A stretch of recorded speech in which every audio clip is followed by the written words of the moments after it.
And in more news, a report released today by the American Lung Association focuses on public health benefits that could be made possible through the transition to zero-emission transportation.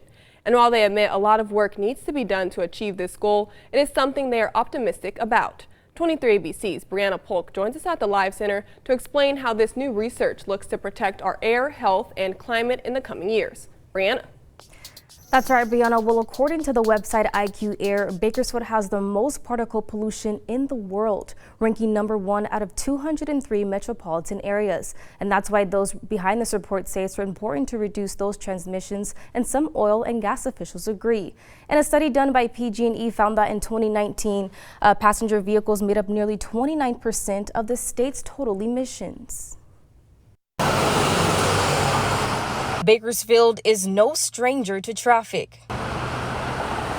And with every vehicle that drives by, the EPA says it produces more than 4 metric tons of carbon dioxide each year. That's why the American Lung Association says the data from this zero-emission report is something the public should consider when it comes to transportation. We know that there is an unsustainable level of pollution. Will Barrett, National Senior Director for Clean Air Advocacy for the ALA, says that the transition to zero-emission technology could ultimately save hundreds of lives in our area and throughout the country. He says it could even help those with asthma from having an attack.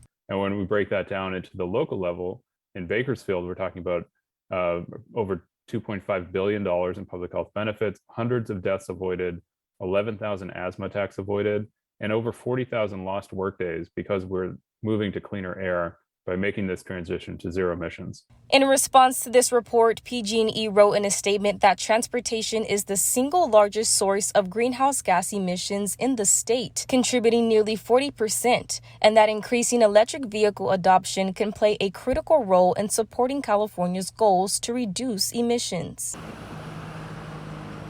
Kern Oil and Refining Company in a statement also says that our community leads in efforts to develop clean, renewable transportation, which is a critical part of California's leadership on climate change. Barrett adds that the move to renewable energy would positively impact Kern County, considering we live in a major industry area where toxic air pollution is a problem. With the transition to zero-emission technologies, the ALA is optimistic that by 2030, there will be a 14% decrease in emissions, but Barnett adds there is lots of work left to do.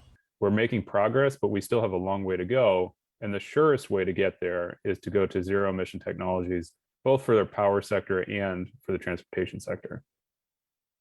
The American Lung Association encourages everyone to get involved for the fight for cleaner and healthier air. For a list of some simple yet effective ways for protecting you and your family from the dangers of air pollution, visit our website, turnto23.com. In studio, Brianna Polk, 23ABC News, connecting you.